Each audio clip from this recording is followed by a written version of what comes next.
I need to know how music works a bit more.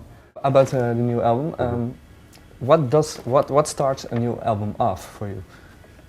Maybe the idea that you want to write again? Well, anything that the last record was started by the title, Crooked Timber, and it went from there because the last record, unusually for Therapy, the lyrics were mostly written before the music.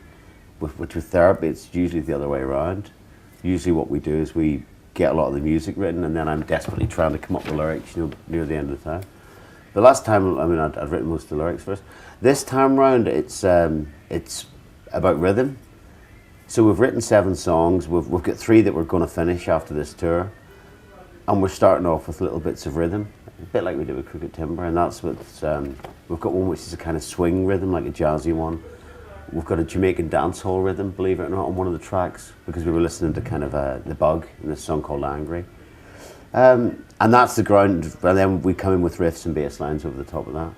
I mean, it's all great now because whenever Trouble Gun was done, it was old school. It was an acoustic guitar, vocal melody, and then we'd all put it together to make it sound like us. But the last few albums were all put together in a room, from scratch. And it can either be a title or a drum beat or a guitar riff, and then we just take it and we work on it for a few hours and see if it's worthwhile keeping. How important is doing something new into music, do you think? Oh, for us, it's been really important. I mean, whenever Crooked Timber was our 12th record, because we've been listening to electronic music and dubstep, it really informed some of the tracks. We were into German krautrock like Can and Neu and stuff like that, and which Neil had never heard. And as I say, with this new record, we're listening to some Jamaican dancehall. I know whenever people look at Therapy and listen to what we do, they go, "What?" But for us, it is like a lifeline. It means that we're not going in. I mean, we realise that after being around 20 years, and we're not on a major label, we can't come into a room and say, let's write a radio hit, because no one's going to play it. If we wrote like Scream Major or Diane, no one would even play it because these guys are in the 30s and 40s. We're not going to play that. But what we do know is that people respect the fact that we do try and do different things. So whenever we go in and record, we have to make sure that it's something that will get us excited. Do you ever feel fulfilled in a musical way? No, I don't. But not in a bad way. I mean, I think. I took up playing piano 3 years ago, and started doing exams because I played a trombone at school. I can play the bass guitar, which I played for years. And then I'm not a great guitarist, but I play the guitar in a slightly different way which is what I like about it. But I thought I need to really start learning more instruments. I need to know how music works a bit more. So I took up jazz piano and then changed to classical after a couple of years, just so that I could understand how certain things are put together.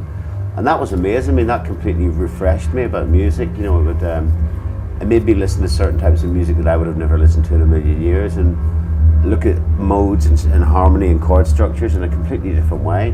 So then when we went to do the Crooked Timber advert, there's a Crooked Timber album, there's like bits of Charlie Mingus in some of the tracks and the guitar playing little licks. There's bits of some of the jazz and that. There's one on the new record. It's got like a Miles Davis feel to the bass line. No, it's going to sound like Therapy. It's going to be heavy and it's going to be really, really crashing drums. But whenever we're writing it, we know it's in there. Does that make any sense? We know, so it keeps us excited. How important do you think is contemporary and classical music into modern pop music? I think it's taken more of a place now because, especially with modern classical, I quite like stuff like Rothko Chapel and things like that. And when you listen to Martin Scorsese's last movie, he had the modern classical score all over it. Nam Young Pak, and he had Morton Feldman on that. He had Mac Richter on it. And when you look at it, it's a great film. And then you listen to people like Björk, and for years she's been bringing little bits of it in. And some noise bands as well. There's a guy called William Fowler Collins, an American, that makes great droning rock records. But if you didn't know it was all played on little guitars and effects pedals, you'd think it was done by, Giacinto Scalesi or somebody like that, the Italian composer. But it's little things that I just think make music a bit more interesting. I can hear bits of modern classical even in some stoner rock. If you listen to bands like Sun or some bands like that, some of the repetitive droning, some of that is even like, John Cage. It's almost the fact that it can be one long booming note over and over again. And can we hear it back in Therapy as well, maybe in the future? Or? I don't know. I don't really know if that would hold our attention. You can maybe hear it in some of the guitar sounds or something like that, but we do listen to a lot of the stuff in the bus. Maybe whenever we get older, we'll start doing that because it's the kind of thing that we put on at night in the bus whenever we want to chill out.